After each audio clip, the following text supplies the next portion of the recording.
Hello friends, soil academy में आपका स्वागत है। दोस्तों आज की इस वीडियो में हम यहां से जानेंगे डीएलएड फर्स्ट सेमेस्टर के संस्कृत शिक्षण के अति लघुत्तरीय प्रश्नों को। दोस्तों ये 2015 से लेकर 2023 तक के जो भी एग्जाम हुए हैं उनमें आए हुए क्वेश्चन है। उसके अलावा दोस्तों जो एग्जाम की दृष्टिकोण से वेरी इंपॉर्टेंट क्वेश्चन है उनको भी इसमें शामिल किया गया है। तो उम्मीद करेंगे दोस्तों यहाँ से जो भी बताए जाएंगे पॉइंट वो आपको जरूर पसंद आएंगे। दोस्तों जिन लोगों ने अभी तक हमारे चैनल सोयल अकेडमी को सब्सक्राइब नहीं किया, चैनल को जरूर सब्सक्राइब कर लें, बेल आइकन को प्रेस कर लें, जिससे हमारी वीडियो की नोटिफिकेशन आपको सबसे पहले पहुंचे। दोस्तों वीडियो को लाइक और अपने दोस्तों में ज़्यादा से ज़्यादा शेयर करें। तो दोस्तों यहाँ से शुरू करेंगे आज की इस वीडियो को और जानेंगे कि आज के हमारे अति लघुत्तरीय प्रश्न कौन कौन से होने वाले हैं।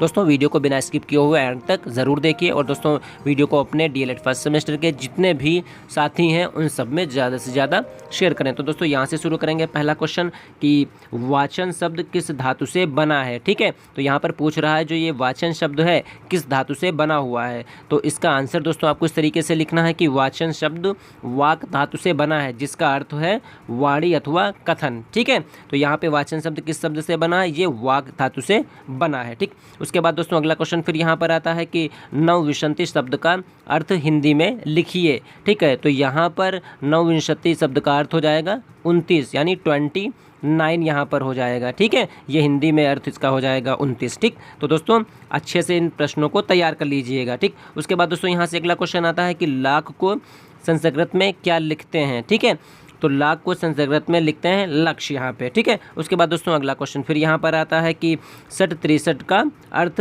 बताइए। तो यहाँ पे जो 60-63 का अर्थ हो जाएगा वो हो जाएगा 36, हिंदी में उसको कहेंगे। ठीक है, हिंदी में क्या कहेंगे, 60-63 को 36 कहेंगे। इंग्लिश में इसको क्या कहते हैं, इसको 36 कहते हैं। ठीक है, अगला क्वेश्चन यहाँ पर आता है अष्टाविंशति को हिंदी में क्या कहते हैं। तो इसको कहते हैं दोस्तों 28, अंग्रेजी में इसको क्या कहते हैं 28 कहते हैं। ठीक है, तो यहाँ पर हिंदी में आपसे पूछ रहा है अष्टाविंशति को हिंदी में क्या कहते हैं। ठीक है, तो ये हो जाएगा 28 आपको लिखना है। ठीक, ये आप इंग्लिश में 28 मत लिखिएगा, ये आपको समझाने के लिए यहाँ पर लिख दिया था। ठीक है, अगला क्वेश्चन फिर यहाँ पर आता है कि निम्नलिखित से पहले की संख्या संस्कृत में लिखिए। कह रहा है कि पहले की संख्या को संस्कृत में लिखना है। द्वादश यानी द्वादश से पहले की संख्या, तो द्वादश को हिंदी में क्या कहते हैं, इससे पहले की संख्या आपसे पूछ रहा है यहाँ पे संस्कृत में। ठीक है, चतुर्दश, षोडश, अष्टादश और विंशति, यानी इसमें जो ये द्वादश है, ठीक है, चतुर्दश है, षोडश है, अष्टादश है और विंशति है। ठीक है, इनको संस्कृत में क्या कहते हैं, इससे पहले की संख्या आपसे पूछ रहा है। ठीक है,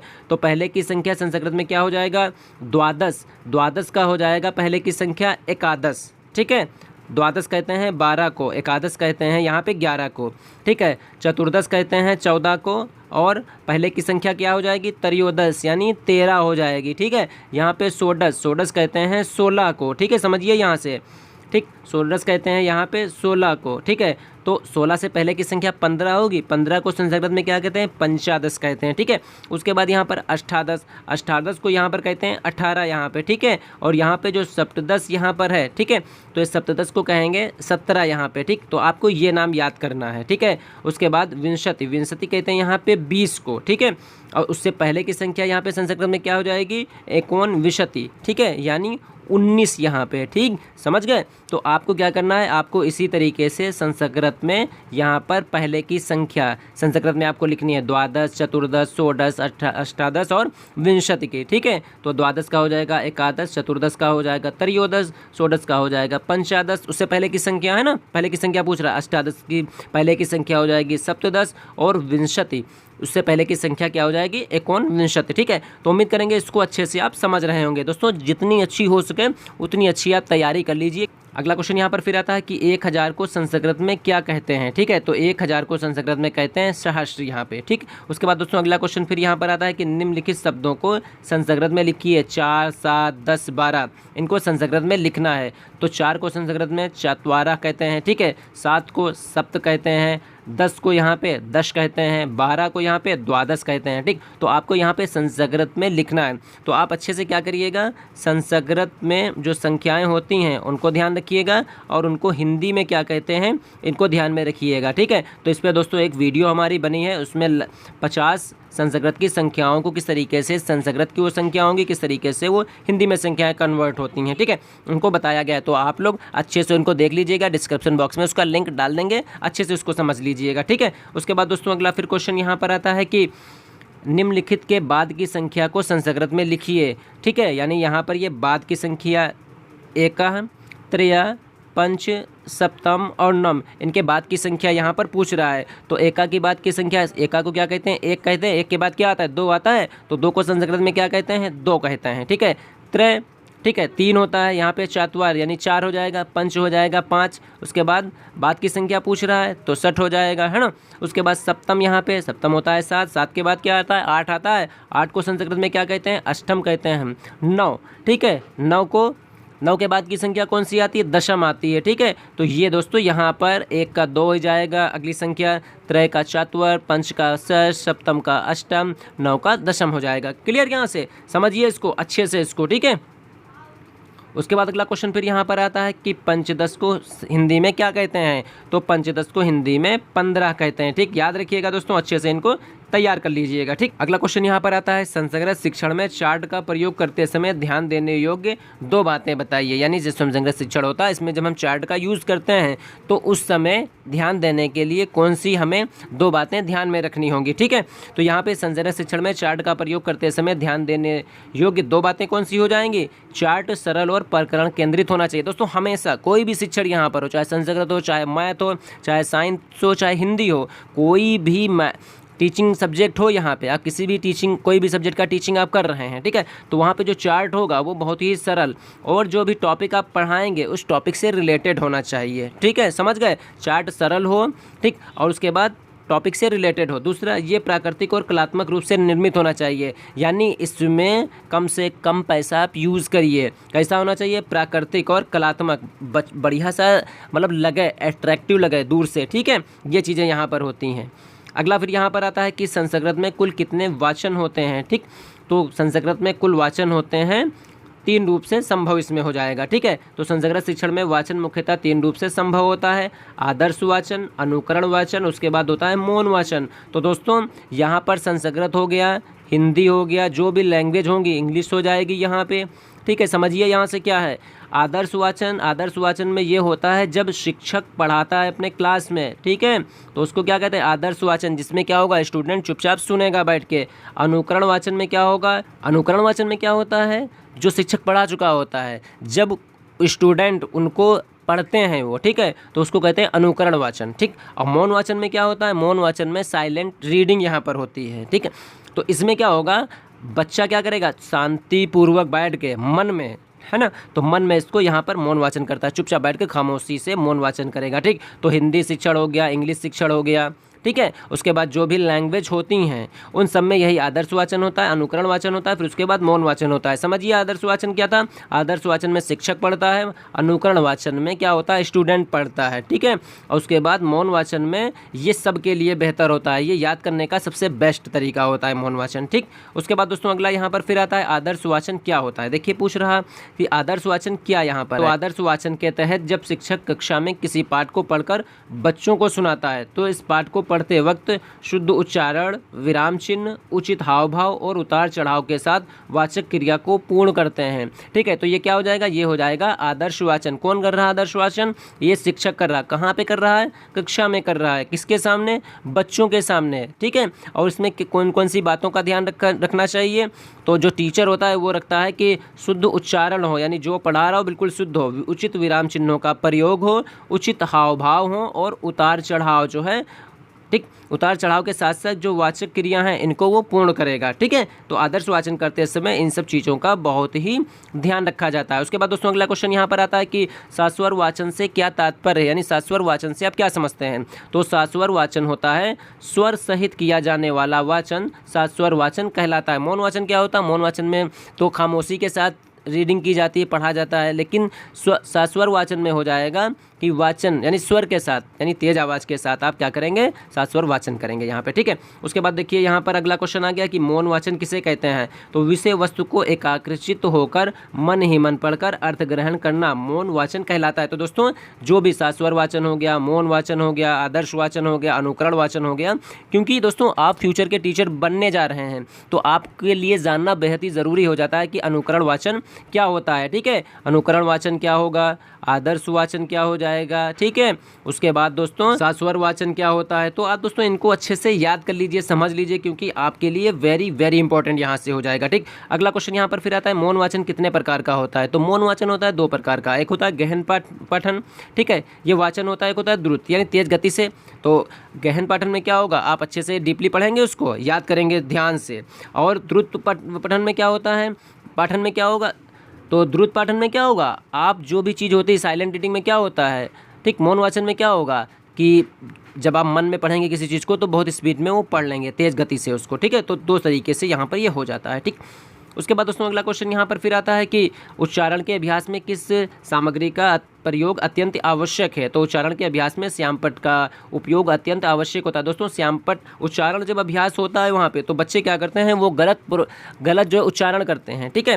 तो क्या होगा, श्यामपट्ट पर जो छात्र शिक्षक होगा वो उन शब्दों को लिखेगा जो स्टूडेंट गलत पढ़ेगा, और उसके बाद क्या करेगा, उनको उच्चारण करवाएगा यानी सही करवाएगा, ठीक है। उसके बाद दोस्तों अगला क्वेश्चन फिर यहाँ पर आता है कि अनुकरण वाचन से आप क्या समझते हैं। तो आदर्श वाचन का अनुकरण करते हुए छात्र कक्षा में जो वाचन करते हैं वह अनुकरण वाचन कहलाता है, ठीक है। देखिए आदर्श वाचन का अनुकरण करते हुए छात्र कक्षा में जो वाचन करते हैं उसको अनुकरण वाचन कहते हैं। दोस्तों याद कर लीजिएगा, वेरी वेरी इंपॉर्टेंट है, यहाँ से तो एग्जाम में आएगा ही आएगा। आपके जब आप टीचर बन जाएंगे तो इन सब चीज़ों का ज्ञान आपको होना बहुत ही ज़रूरी हो जाता है, ठीक है। उसके बाद दोस्तों अगला क्वेश्चन यहाँ पर फिर आता है कि श्यामपट्ट क्या है। देखिए ब्लैक बोर्ड क्या है, ब्लैक बोर्ड तो आप जानते हैं, लिखना उसके बारे में कैसे है वो समझिए यहाँ पे।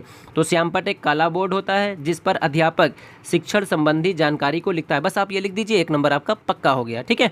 उसके बाद दोस्तों अगला क्वेश्चन यहाँ पर फिर आता है कि चार्ट क्या है। चार्ट देखा है, वही पूछ रहा है कि क्या है। अब देखिए लिखना कैसे है।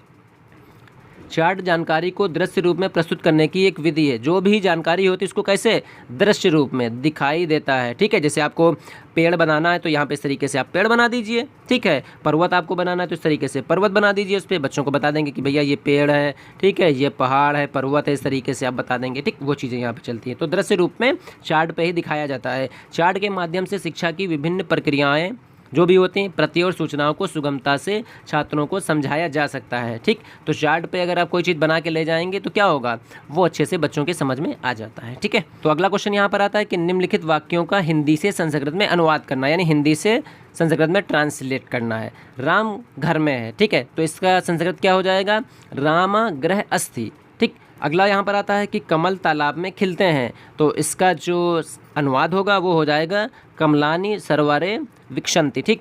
कुएं में जल है, इसका संस्कृत अनुवाद क्या होगा, कूपे जलम अस्ति, ठीक। अगला यहाँ पर आता है कि वह आसन पर बैठता है, तो सा आसने उपविशति, ठीक है।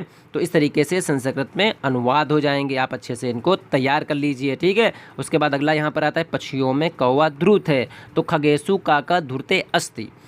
अगला विद्यार्थियों में मोहन चालाक है, ठीक, तो छात्रेषु मोहना चतुरता अस्ति, ठीक है। उसके बाद हमारे गांव में चिकित्सालय है, तो अस्मांक ग्रामे चिकित्सालय अस्ति, ठीक है। उसके बाद अगला यहाँ पर आता है कि मनुष्य नगर अथवा गांव में रहते हैं, तो मनुष्य नगरेषु ग्रामेषु व निवसन्ति। तो यहाँ पर दोस्तों क्या है, इस तरीके से आपको हिंदी से संस्कृत में अनुवाद करना है, ठीक। उसके बाद दोस्तों यहाँ पर आ गया श्लोक का अर्थ लिखिए। एक श्लोक दे देगा आपको, यहाँ पर उसका अर्थ लिखना है, ठीक। तो यहाँ पे देखिए संस्कृत एक श्लोक यहाँ पे कि चिड़ो आपि रोहिते अरुश्चंद्र चिड़ो आपि धर्वते लोके इति विभूमन्ते संता सतयाते न लोके अस्मनि, ठीक। तो इसका अर्थ क्या हो जाएगा कि हरा वृक्ष काटने पर भी उपजता है, यानी हरा वृक्ष अगर आप काट देंगे क्या होगा, उपज जाता है, यानी फिर से उसमें कल्ले वगैरह निकल आते हैं, ग्रोथ हो जाती है उसकी है। चंद्रमा छीड़ होने पर भी संसार में बढ़ता है। इस प्रकार विचार करते हुए सज्जन पुरुष संसार में संताप को प्राप्त नहीं होते, ठीक है। तो इसका दोस्तों श्लोक का अर्थ हो जाएगा, तो आप श्लोक के अर्थ अच्छे से तैयार कर लीजिएगा, ठीक। उसके बाद दोस्तों अगला क्वेश्चन फिर यहाँ पर आता है संस्कृत शिक्षण में नीति श्लोक और नीतिपरक वाक्यों के अध्ययन किन विधियों के द्वारा कराया जा सकता है, ठीक है। यानी पूछ रहा है कि संस्कृत शिक्षण में जो नीति के श्लोक होते हैं और नीतिपरक जो वाक्य होते हैं उनका अध्ययन किन विधियों के द्वारा कराया जा सकता है, ठीक है।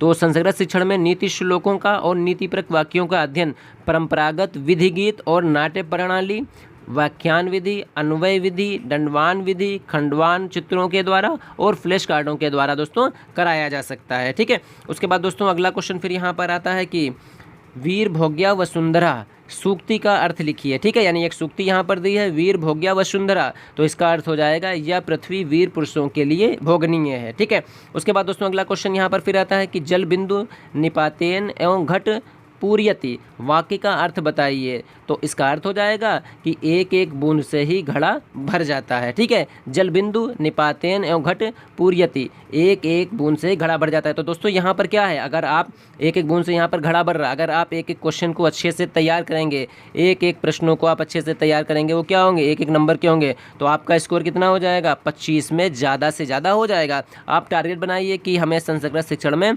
20 प्लस का स्कोर करना है यहाँ पे। ठीक है, कोशिश करिए 22 और 23 के करीब पहुँचिए, 24 और 25 के करीब पहुँचिए, यहाँ पे नंबर आते हैं। ठीक है, तो आप अच्छे से इसको करिए, नंबर आ जाएंगे। तो यहाँ पर बूंद बूंद से जैसे घड़ा भरता है, उसी तरीके से आप एक एक प्रश्नों को अच्छे से तैयार करके आप अच्छा सा स्कोर कर सकते हैं, किसी भी सब्जेक्ट में हो। ठीक, चलिए अगला देखते हैं। यहाँ पे अगला क्वेश्चन यहाँ पर आता है कि महाजना येन गता सा पंथा सूक्ति का अर्थ लिखिए। तो इसका अर्थ हो जाएगा सज्जन व्यक्ति जिस रास्ते पर चलते हैं वह रास्ता क्या होता है, श्रेष्ठ होता है। ठीक है, अगला क्वेश्चन यहाँ पर आता है कुपत्रो जायत कौचिदपि कुमाता न भवति सूक्ति का अर्थ लिखिए। तो इसका अर्थ हो जाएगा पुत्र कुपुत्र पैदा हो सकता है।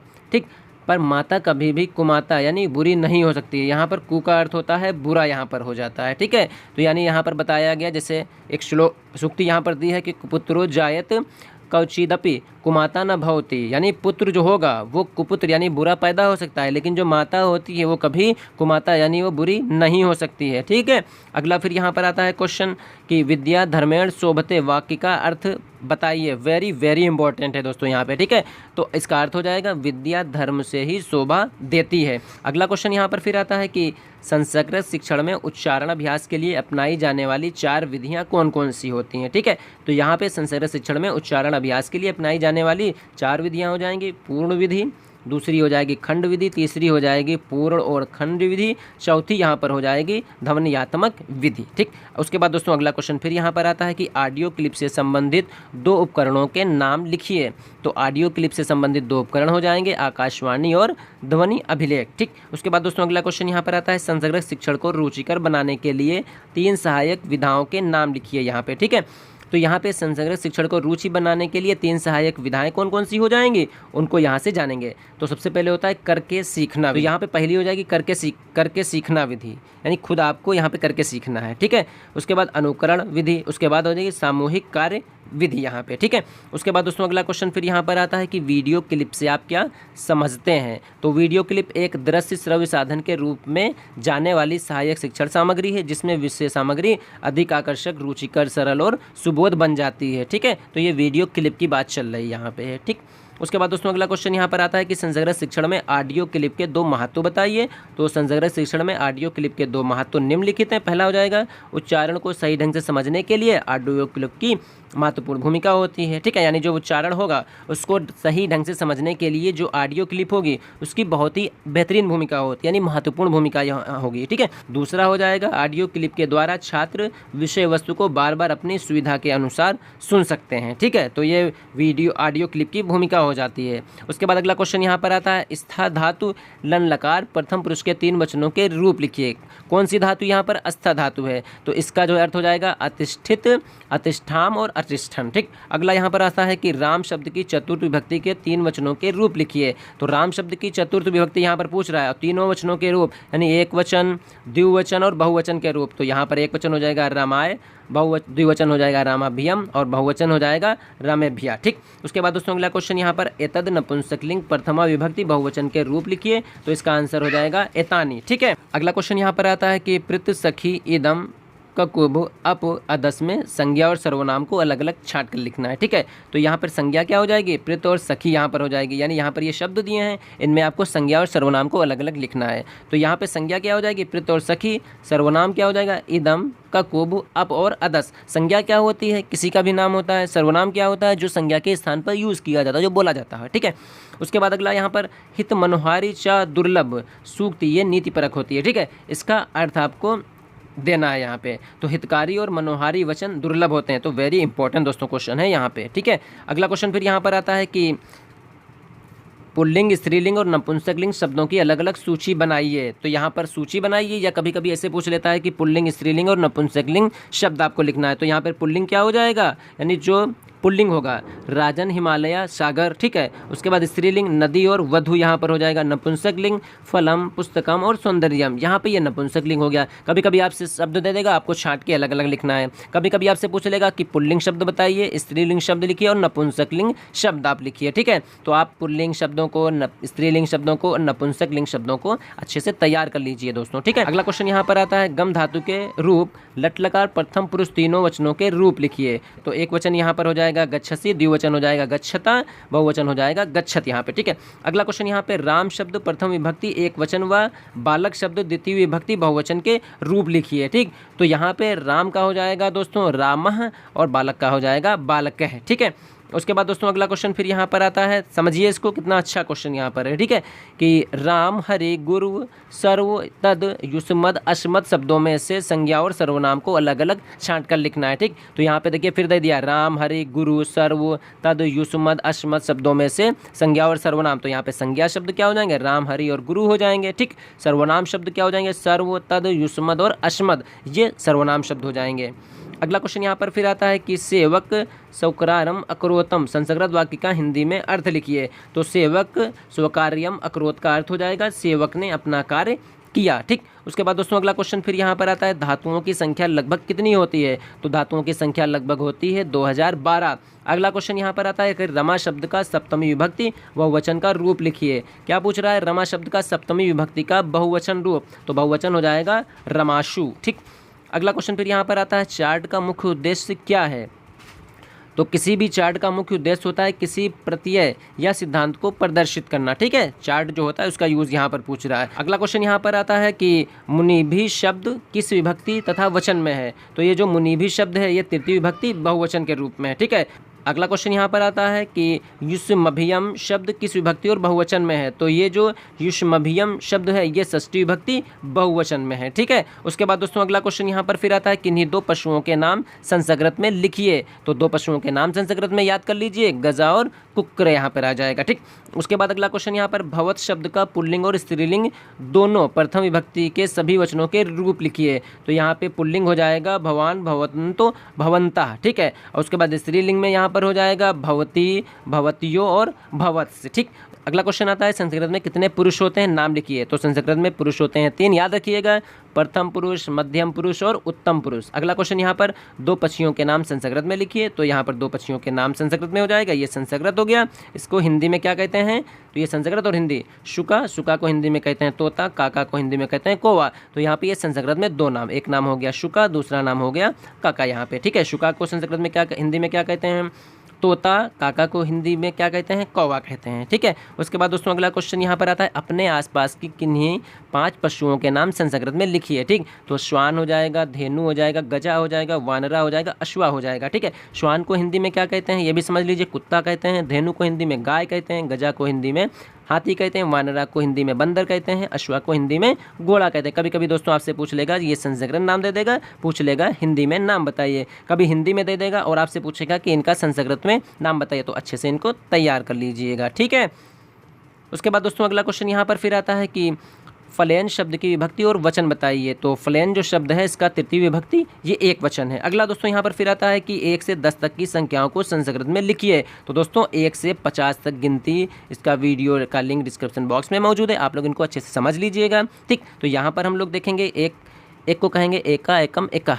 2 को कहेंगे दो और देव। 3 को कहेंगे त्रय, त्रेणी और त्रिस्य। 4 को कहेंगे चत्वर, चत्वारी, चतुर्थ, ठीक। 5 को कहेंगे पंच। 6 को कहेंगे षट या षड कहेंगे। 7 को कहेंगे सप्त। 8 को कहेंगे अष्टो या अष्ट। 9 को कहेंगे 9। 10 को कहेंगे 10। यहाँ पे अच्छे से दोस्तों ये जो संख्याएं हैं इनको तैयार कर लीजिएगा, यहाँ से एक क्वेश्चन आपका ज़रूर बनेगा, ठीक है। उसके बाद दोस्तों अगला क्वेश्चन फिर यहाँ पर आता है कि वृक्ष शब्द का पंचमी विभक्ति एक वचन का रूप लिखिए। तो पंचमी विभक्ति एक वचन का रूप हो जाएगा वृक्षात, ठीक। उसके बाद दोस्तों अगला क्वेश्चन यहाँ पर फिर आता है कि विदुषा शब्द किस विभक्ति और वचन में है, ठीक है। तो विदुषा शब्द ये हो जाएगा तृतीय विभक्ति एक वचन में। अगला क्वेश्चन फिर यहाँ पर आता है कि युष्मत शब्द का द्वितीय विभक्ति बहुवचन का रूप लिखिए। तो ये हो जाएगा युष्मान, ठीक। उसके बाद दोस्तों अगला क्वेश्चन यहाँ पर फिर आता है कि संस्कृत में लिंग कितने प्रकार के होते हैं, नाम लिखिए। तो संस्कृत में जो लिंग होते हैं वो होते हैं 3 प्रकार के, पुल्लिंग, स्त्रीलिंग और नपुंसक लिंग। अगला क्वेश्चन फिर यहाँ पर आता है कि लट लकार का प्रयोग किस काल के लिए किया जाता है। तो लट लकार का प्रयोग दोस्तों वर्तमान काल के लिए किया जाता है। ठीक है, तो दोस्तों वेरी वेरी इंपॉर्टेंट क्वेश्चन है, आप इनको अच्छे से तैयार कर लीजिए। दोस्तों जिन लोगों ने अभी तक हमारे चैनल सोहेल अकेडमी को सब्सक्राइब नहीं किया, चैनल को जरूर सब्सक्राइब कर लें और दोस्तों वीडियो को अपने डीएलएड फर्स्ट सेमेस्टर के जितने भी साथी हैं उन सब में ज़्यादा से ज़्यादा शेयर करिए। ठीक है, उसके बाद दोस्तों अगला क्वेश्चन फिर यहाँ पर आता है कि गम धातु के प्रथम पुरुष बहुवचन का रूप लन लकार में क्या होगा। ठीक है, तो इसका हो जाएगा दोस्तों गम धातु के प्रथम पुरुष बहुवचन का रूप लन लकार में क्या हो जाएगा, अकच्छन हो जाएगा। ठीक है, उसके बाद अगला क्वेश्चन यहाँ पे बालक शब्द में प्रयुक्त विभक्ति और वचन लिखिए। तो बालक शब्द में यहाँ पर विभक्ति हो जाएगी तृतीय विभक्ति और वचन हो जाएगा दोस्तों बहुवचन यहाँ पे। ठीक है, उसके बाद दोस्तों अगला क्वेश्चन फिर यहाँ पर आता है कि नवनीतम शब्द का हिंदी अर्थ क्या है। तो नवनीतम शब्द का हिंदी अर्थ हो जाएगा घृत यानी घी हो जाएगा। ठीक है, उसके बाद दोस्तों अगला क्वेश्चन यहाँ पर फिर आता है कि चाहिए के अर्थ में कौन सा लकार प्रयुक्त होता है। तो इसमें विदलिंग लकार यूज होगा। ठीक, उसके बाद दोस्तों अगला क्वेश्चन उद्दिष्ट जागृत प्राप्य वरानिनी बोधत का हिंदी में अर्थ क्या होगा। ठीक है, इसका अर्थ हो जाएगा उठो जागो और जानकर श्रेष्ठ पुरुषों के सानिध्य में ज्ञान प्राप्त करो। ठीक है, तो भैया उठ जाइए, जाग जाइए। ठीक है, और जानकार जो श्रेष्ठ पुरुष हैं, ठीक है, यानी श्रेष्ठ जो टीचर हैं, टीचर क्या होंगे, आप अच्छे से जिनके साथ पढ़ रहे हैं आप उनसे क्या करिए, ज्ञान प्राप्त करिए, एग्ज़ाम की तैयारी करिए अगर आप अभी तक सो रहे हैं, क्योंकि एग्ज़ाम का टाइम बहुत ही नज़दीक आ रहा है आपके। ठीक है, उसके बाद दोस्तों अगला क्वेश्चन यहाँ पर फिर आता है अधोलिखित का संस्कृत में अर्थ लिखिए। सरसों, शरीफा, कटहल और पीपल, इसको संस्कृत में क्या कहते हैं आपसे ये पूछ रहा है। तो ये हिंदी में नाम आ गए, ये संस्कृत में नाम आ गए यहाँ पे। ठीक है, तो सरसों को क्या कहते हैं, सरसप, शरीफा को कहेंगे सीताफलम, कटहल को कहेंगे पंशा, पीपल को कहेंगे अस्वस्था। ठीक है, अगला क्वेश्चन यहाँ पर आता है कि निम्नलिखित का नाम हिंदी में लिखिए। पलछा, पलाशा, तुम्भी और अमृत फलम को हिंदी में क्या कहते हैं। ठीक है, ये देखिए, यानी पलाछा को हिंदी में क्या कहेंगे, पलाशा को हिंदी में क्या कहेंगे, तुम्भी को हिंदी में क्या कहेंगे, अमृत फलम को हिंदी में क्या कहेंगे। तो ये जो पलछा है इसको कहेंगे पाकड़ का पौधा, पलाशा जो होता है इसको होता है टेसू का फूल, तुम्भी जो होता है ये लौकी होता है, अमृत फलम हो जाता है दोस्तों नाशपाती। ठीक है, तो दोस्तों आज की इस वीडियो में हम लोगों ने डीएलएड फर्स्ट सेमेस्टर के संस्कृत शिक्षण के अति लघुत्तरीय प्रश्नों को जाना। तो दोस्तों ये 2015 से लेकर 2023 तक के जो भी एग्जाम हुए उनमें आए हुए क्वेश्चन है, उसके अलावा दोस्तों कुछ और वेरी इंपॉर्टेंट क्वेश्चनों को इसमें शामिल किया गया है जो दोस्तों एग्जाम के दृष्टिकोण से बहुत ही इंपॉर्टेंट थे। तो उम्मीद करेंगे दोस्तों यहाँ से जो भी बताए गए पॉइंट वो आपको अच्छी तरीके से समझ में आ गए होंगे। दोस्तों जिन लोगों ने अभी तक हमारे चैनल सोहेल अकेडमी को सब्सक्राइब नहीं किया, चैनल को जरूर सब्सक्राइब कर लें, बेल आइकन को प्रेस कर लें जिससे हमारी वीडियो की नोटिफिकेशन आपको सबसे पहले पहुंचे। दोस्तों वीडियो को लाइक और अपने दोस्तों में ज़्यादा से ज़्यादा शेयर करें दोस्तों। तो दोस्तों मिलते हैं बहुत ही जल्द नेक्स्ट वीडियो में, तब तक के लिए दोस्तों अपना ख्याल रखिए और अपनी स्टडी को कंटिन्यू जारी रखिए।